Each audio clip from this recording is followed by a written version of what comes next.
ജാമ്യം ലഭിച്ചതിന് പിന്നാലെ കന്യാസ്ത്രീകൾക്കെതിരായ കേസ് റദ്ദാക്കാൻ നിയമ പോരാട്ടത്തിന് തയ്യാറെടുത്ത കത്തോലിക്ക സഭ. കേന്ദ്ര സർക്കാരിനെ രൂക്ഷമായി വിമർശിച്ച് ദീപികയിൽ മുഖപ്രസംഗം. ഇടയലേഖനം വായിച്ച് ഇരിങ്ങാലക്കുട രൂപത.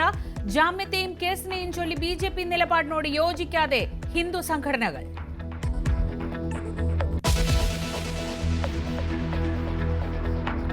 മകൻ അബു ജോസഫിനെ പിൻഗാമിയാക്കി തെരഞ്ഞെടുപ്പ് രാഷ്ട്രീയം അവസാനിപ്പിക്കാൻ ഒരുങ്ങി PJ ജോസഫ്. തൊടുപുഴയിൽ അപ്പു സ്ഥാനാർത്ഥിയായേക്കും. മണ്ഡലത്തിൽ സജീവമായി. പാർട്ടി നേതാക്കൾക്കിടയിലും തലമുറ മാറ്റത്തിന് ധാരണ.